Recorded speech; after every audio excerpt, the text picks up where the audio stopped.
Have you ever heard a question that sounded innocent, but deep inside, something told you it was wrong?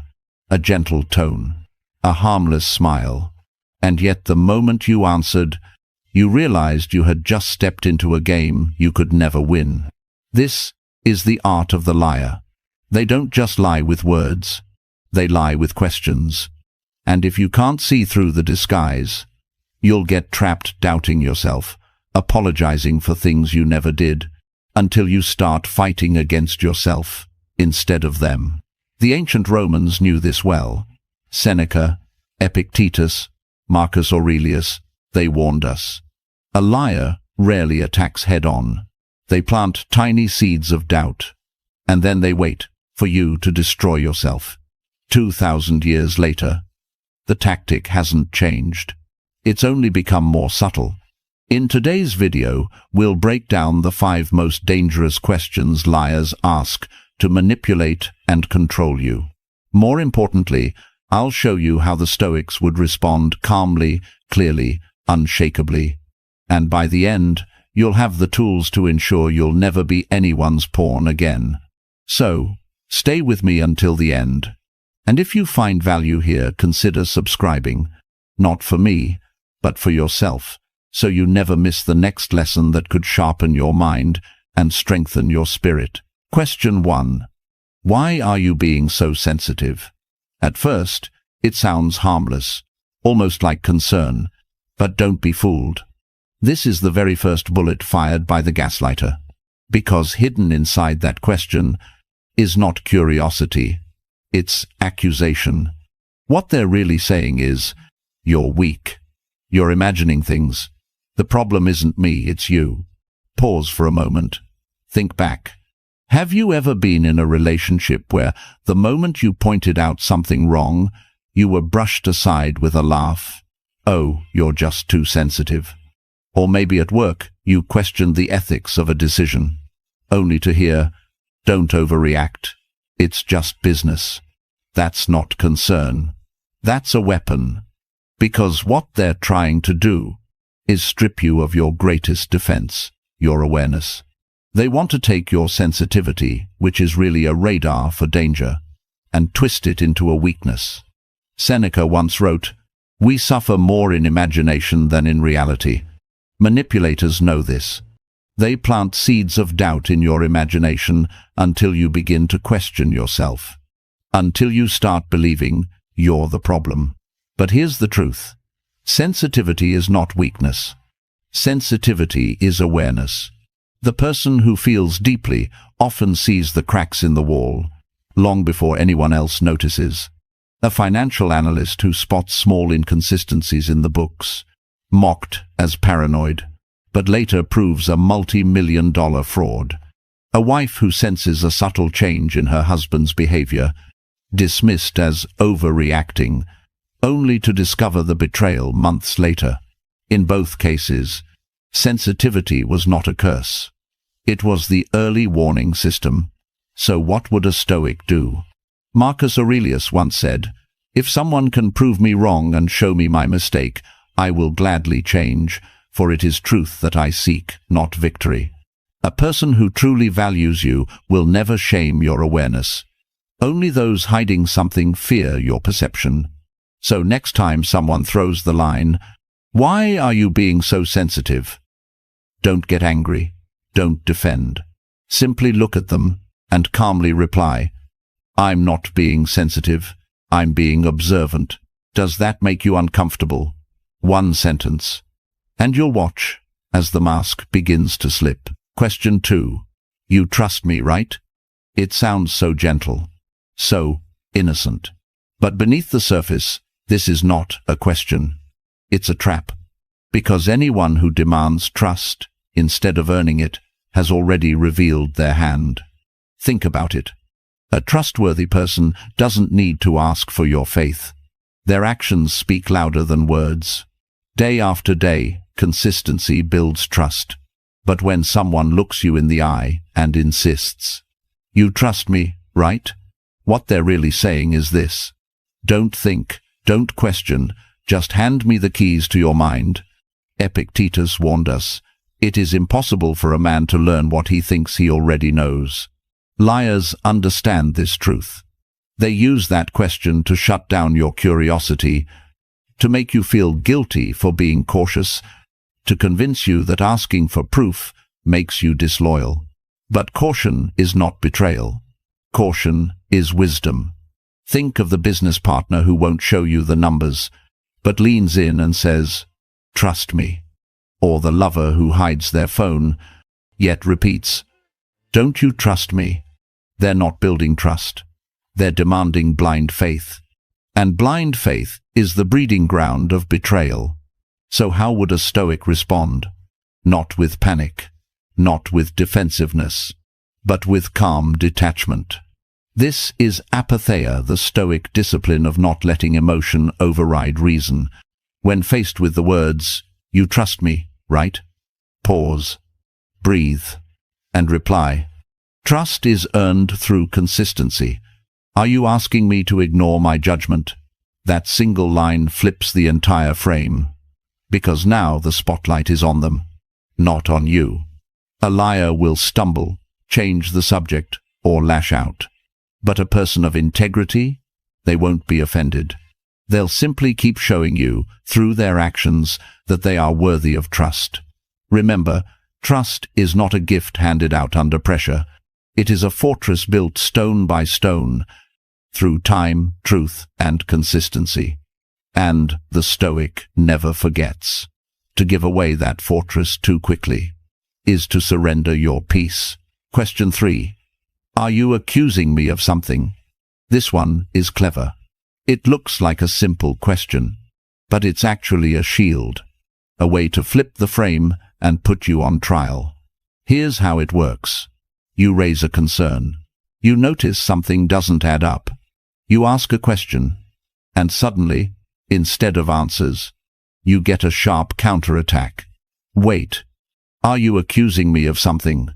Now, without realizing it, you're no longer the observer. You're the villain. The spotlight is off their behavior and burning down on you. This tactic forces you into defense mode. You rush to explain yourself. You backpedal. You say things like, "No, that's not what I meant." And in that moment, you've lost your power. Marcus Aurelius wrote, "The best answer to anger is silence." But silence, in Stoicism, does not mean surrender. It means refusing to play the game on someone else's terms. Think about a courtroom. If the guilty can make the judge apologize, the trial collapses. That's exactly what this question is designed to do. So how do you respond? With stillness, with composure. The next time someone snaps, "Are you accusing me of something?" Don't rush to fill the silence. Hold your ground.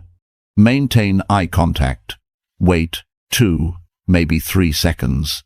And then calmly say, "Should I be?" It's just 3 words. But those 3 words flip the pressure back where it belongs.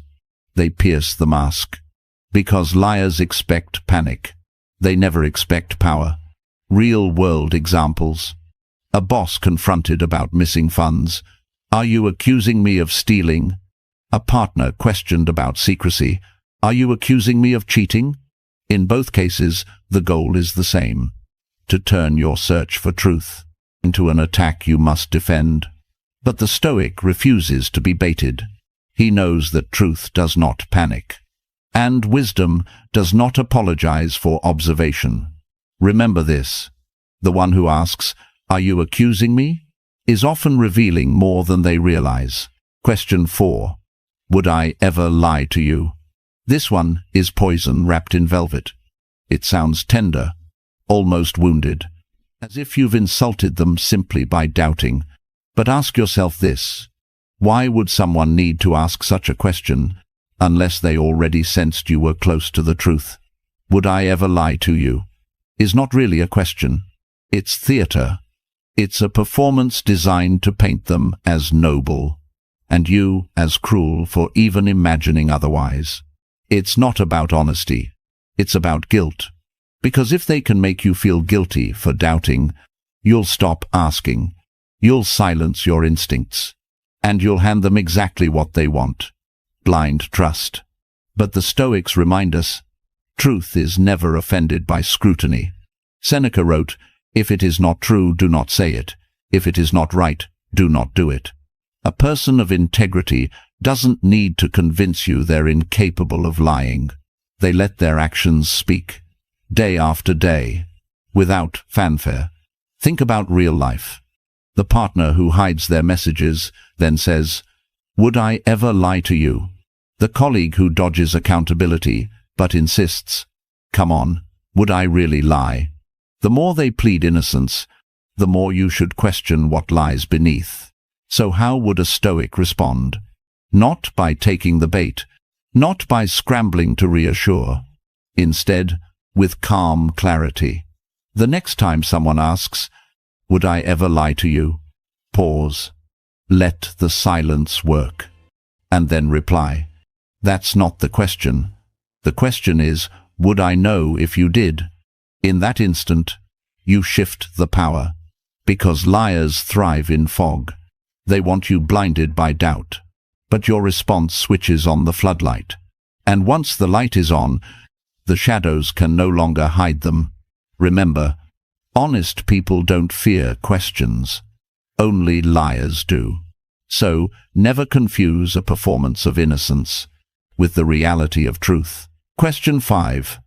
Can't we just move on? This is the last card in the liar's deck. The desperation play. When denial fails, when distraction fails, they turn to exhaustion. Can't we just move on? On the surface, it sounds like peace, like closure. But look deeper. It's not about resolution. It's about escape. What they're really saying is, "I don't want accountability. I don't want to face the truth. I just need you too tired to keep digging." And that's how many lies survive. Not because the liar outsmarts the truth, but because the truth seeker grows weary and gives up. The Stoics knew this tactic well. Marcus Aurelius wrote, "If it is not right, do not do it. If it is not true, do not say it." Notice he never added, "unless it's inconvenient." For the Stoic, truth has no expiration date. It does not fade just because someone wants to move on. Think of real life. A company caught in scandal, the leaders beg employees, "Let's not dwell on the past. Let's focus on the future." A spouse exposed in betrayal. "Why keep talking about it? Let's move forward." But in both cases, the plea isn't for healing. It's for silence. It's to bury what still festers in the dark. So, how does the Stoic respond? Not with rage, not with endless argument, but with steady resolve. When someone asks, "Can't we just move on?" you breathe and calmly answer, "I'll move on when I understand what happened, not before." That single sentence anchors you in truth. It tells the liar you cannot be rushed, that your peace is built on clarity, not on fatigue. Liars hate this, because they thrive on your exhaustion. But when you refuse to surrender, when you stand calmly in certainty, their game is over. Remember, moving on is not about speed. It's about honesty. And only when the truth is faced can peace truly begin. Stoic thinking to avoid manipulation. Liars thrive on emotion. They don't need facts. They don't need logic. They only need you to lose your balance. They'll make you feel guilty for asking questions. They'll shame you as too sensitive when you notice the cracks. And when guilt and shame don't work, they'll exhaust you until you're too tired to keep searching for truth. That's the battlefield of the manipulator. Not truth, not reason, but emotion. And this is exactly where Stoicism offers a shield. Epictetus taught, "Some things are in our control, others are not." This single distinction is the foundation of freedom.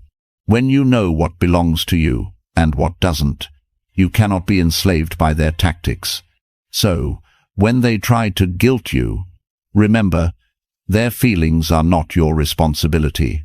When they accuse you of being too sensitive, remember, awareness is a strength, not a weakness. And when they try to wear you down, remember, time itself is neutral. Truth has no deadline.